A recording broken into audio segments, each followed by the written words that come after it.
할렐루야. 반갑습니다. 지난 시간까지 살펴본 대로 오병이어의 기적을 경험한 사람들은 예수님을 그들의 임금으로 삼으려고 했습니다. 그러한 그들을 예수님은 피하셨습니다.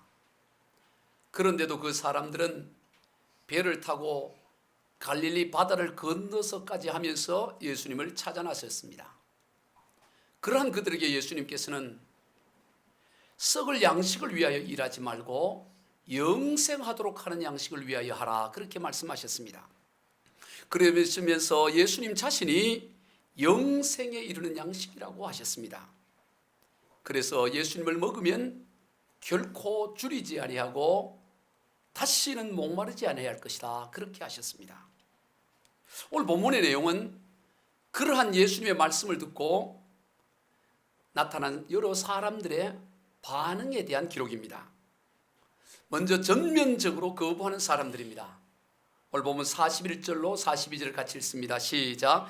자기가 하늘에서 내려온 떡이라 하심으로 유대인들이 예수께 대하여 수군거려 이르되 이는 요셉의 아들 예수가 아니냐? 그 부모를 우리가 아는데 자기가 지금 어찌하여 하늘에서 내려왔다 하느냐?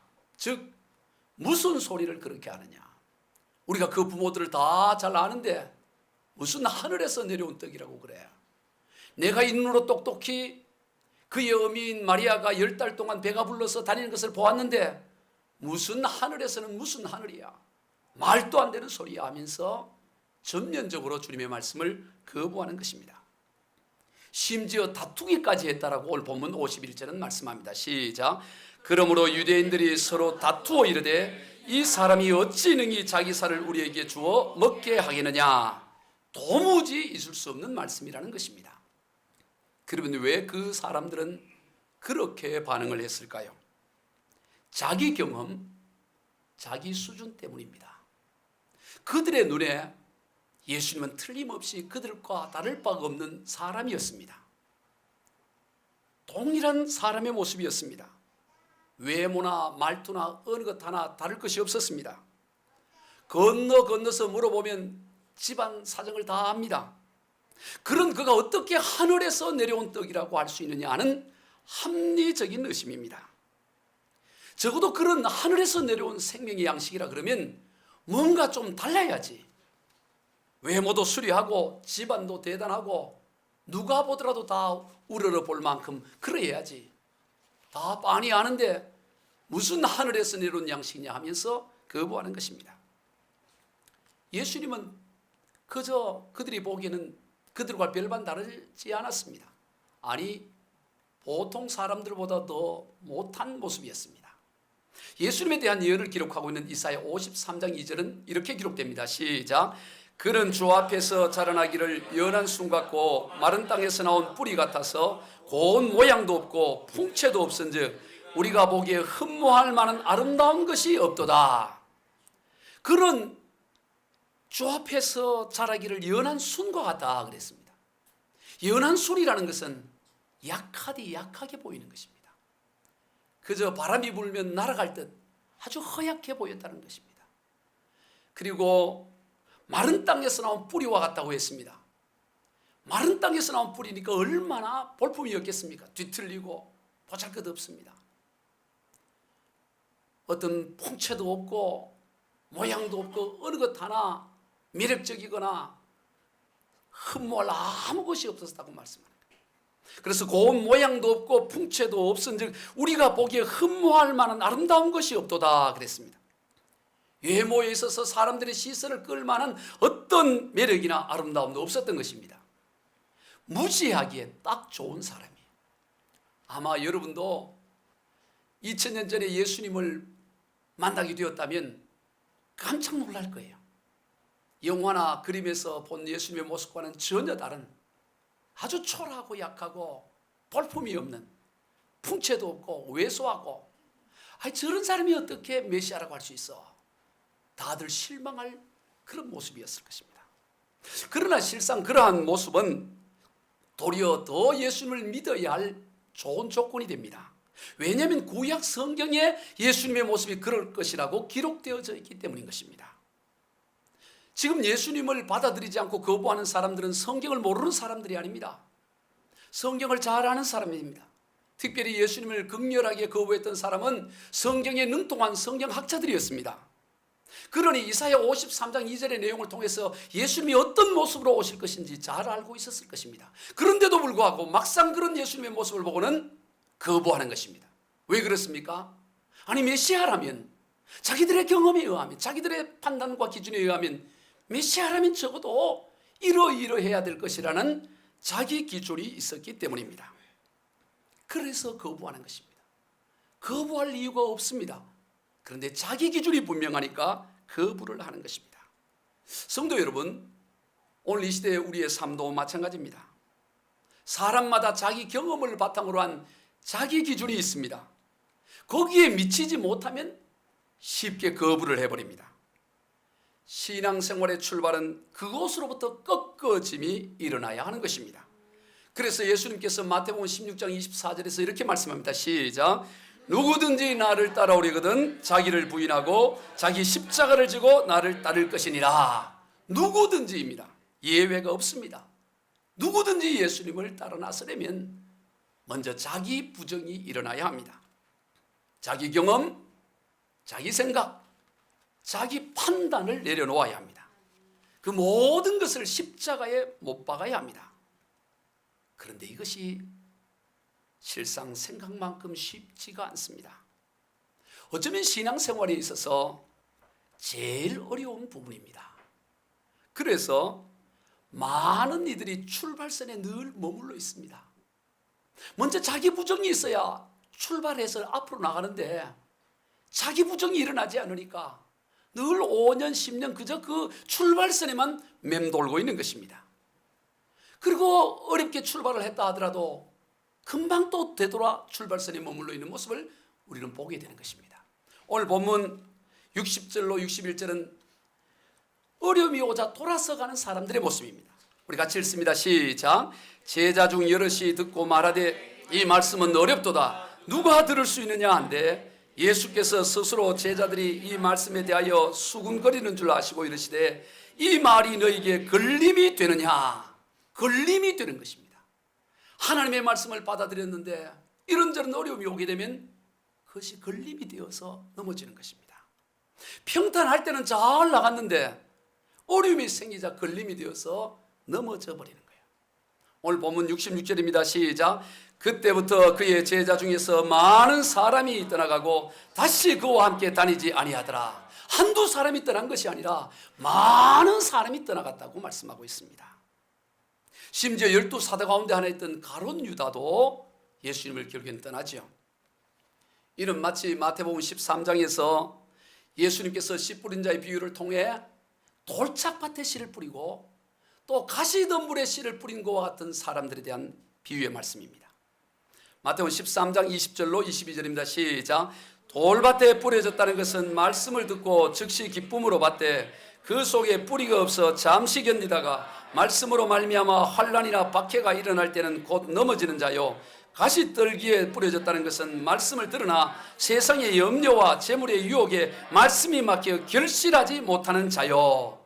예수 복음을 받아들였지만 고난과 박해가 오자 마치 얕은 돌짝밭에 싹이 났다 금방 뜨거워서 말라 죽어버린 것 같이 금방 본래 자리로 돌아가는, 또 가시덤불에 뿌려져서 자라기는 하지만 그늘에 가려서 결실을 하지 못하는 그런 인생과 같다는 것입니다. 오늘 이 시대 그리스도인들 가운데 많은 사람들이 이 부류에 해당되는 것을 보게 됩니다.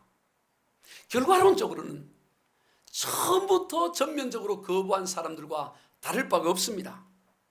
처음부터 거부하여 결실에 이르지 못하나 도중에 돌아가서 결실에 이르지 못하나 매 한장가지입니다. 아니 어쩌면 도중에 돌아간 사람이 더 불행한 사람인 것입니다. 초대교회 순교에 관한 이야기 가운데 이런 이야기가 있습니다. 한 겨울에 로마의 한 부대 가운데 예수님을 믿는 크리스찬 군사들을 색출하기 시작했습니다. 해봤더니 한 부대에 40명의 이 로마 군인들이 예수를 믿고 있었습니다.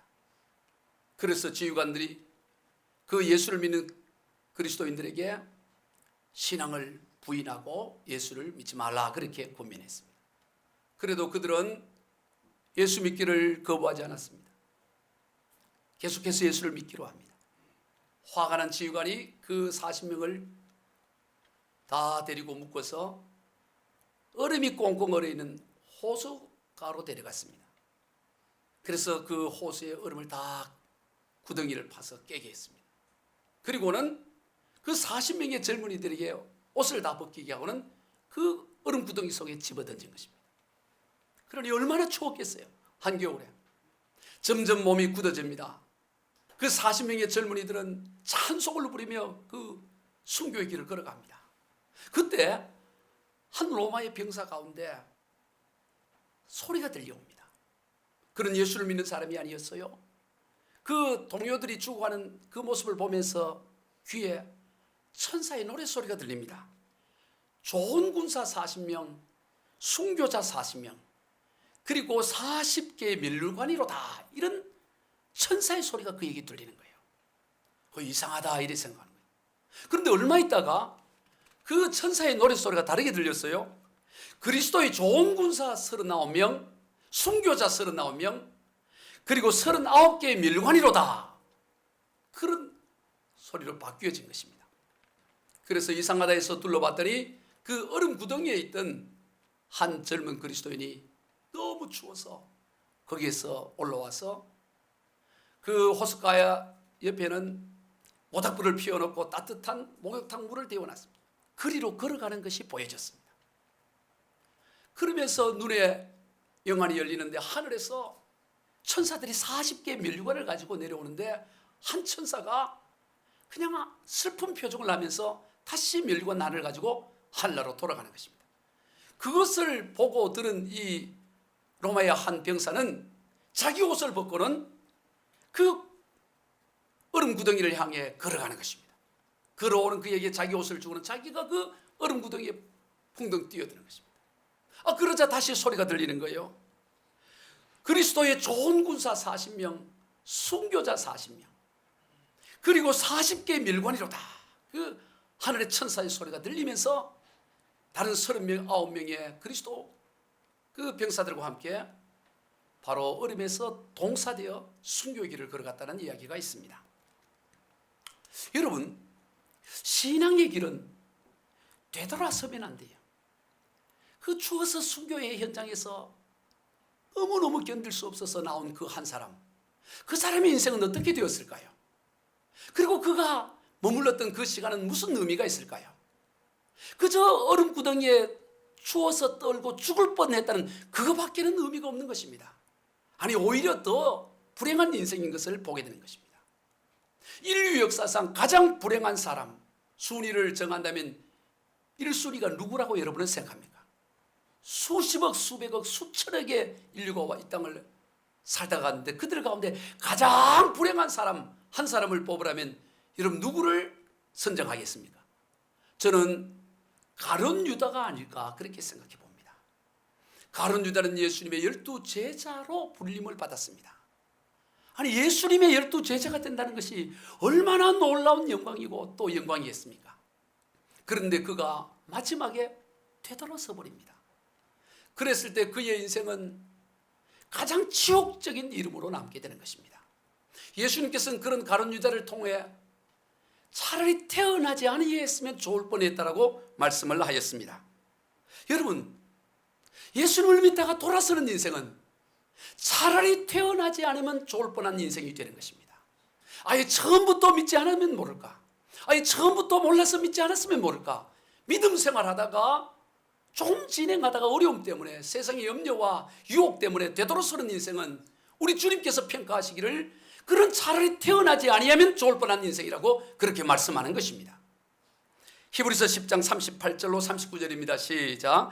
나의 의인은 믿음으로 말미암아 살리라. 또한 뒤로 물러가면 내 마음이 그를 기뻐하지 아니하리라 하시느니라. 우리는 뒤로 물러가 멸망할 자가 아니요 오직 영혼을 구원하며 이르는 믿음을 가진 자리라. 뒤로 물러가면 멸망할 자인 것입니다. 우리는 어떤 일이 있어도 뒤로 물러서면 안 되는 것입니다. 비록 더디게 진보하여 나갈지라도 뒤로 물러서면 안 돼요.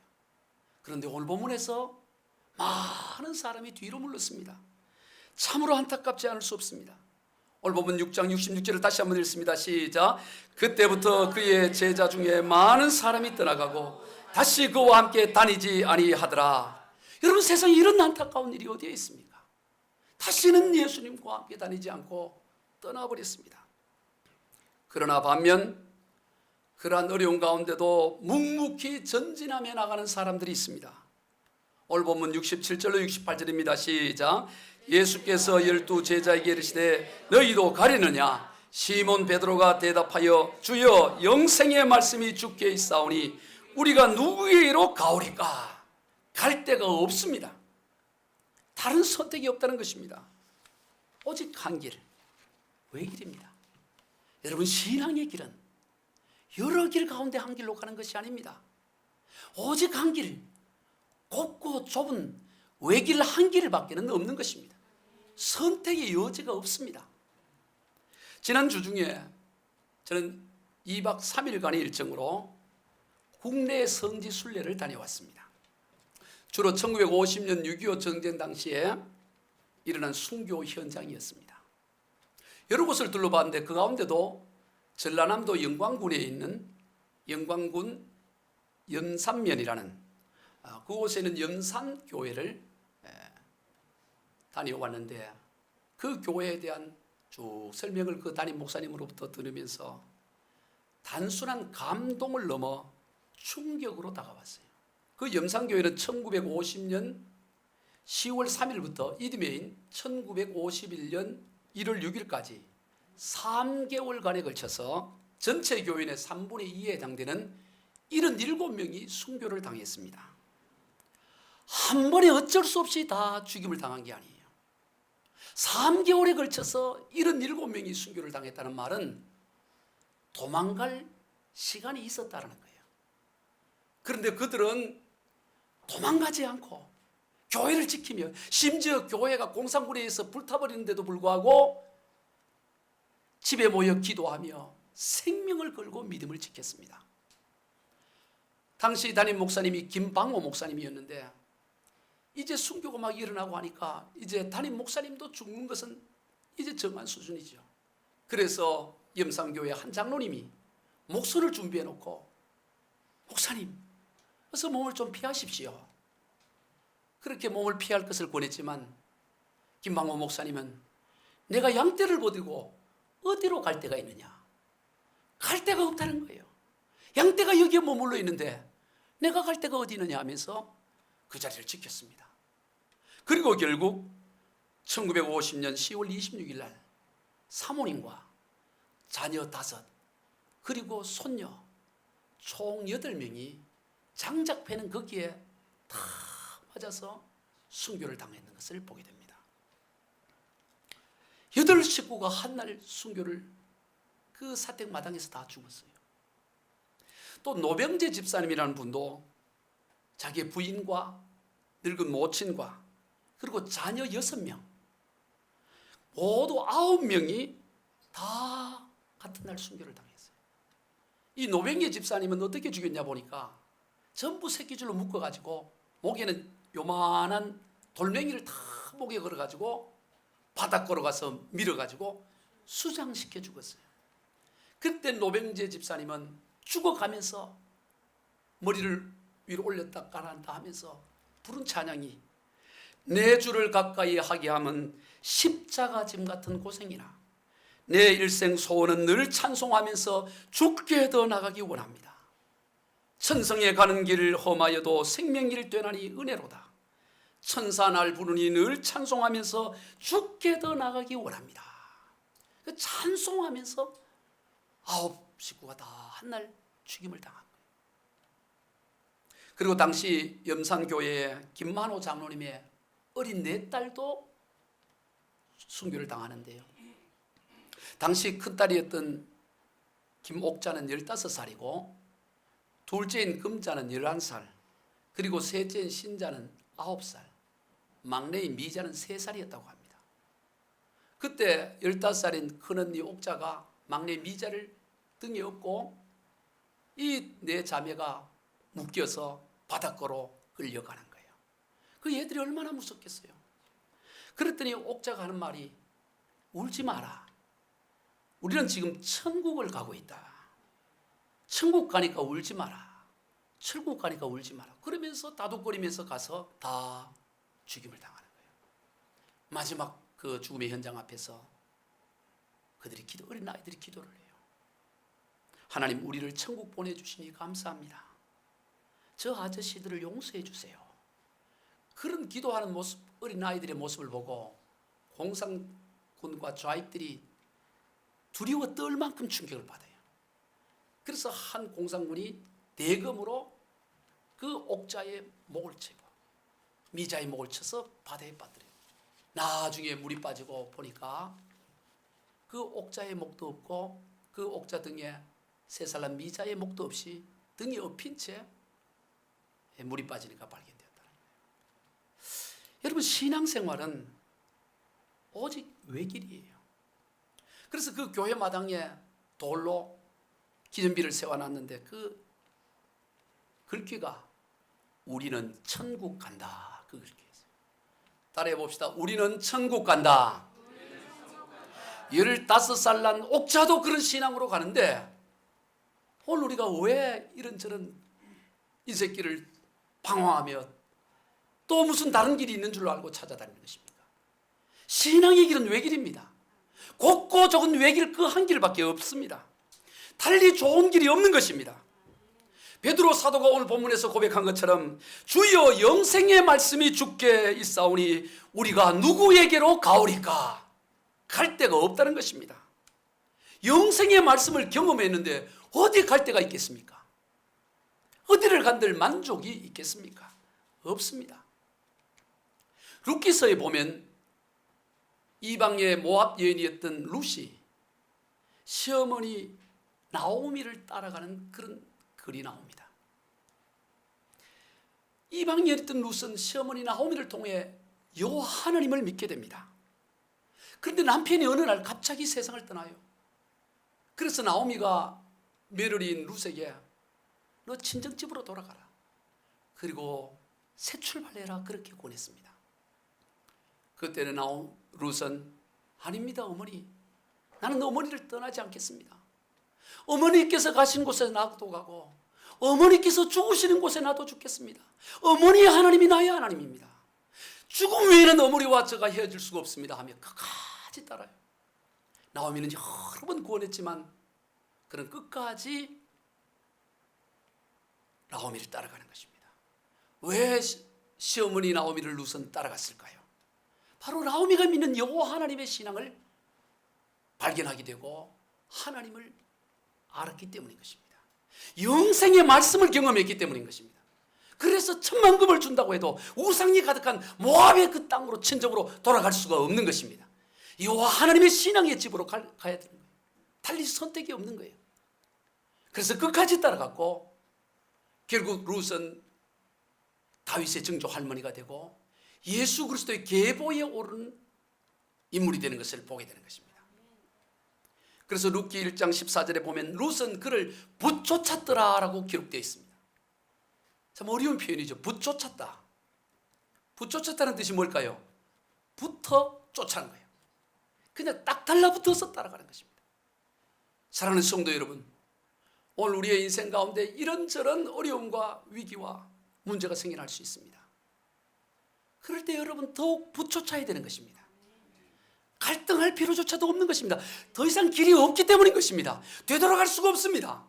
우리 길은 오직 좁고 곧은 저 천성을 향해 가는 중단 없이 전진하는 그 길밖에는 우리에게 달리 길이 없습니다. 그럴수록 더 붙쫓아서 주님을 따라 나가야 되는 것입니다. 우리 모두 끝까지 믿음의 외길을 걸어가시는 저와 여러분이 다 되시길 주 예수 그리스도 이름으로 축원드립니다.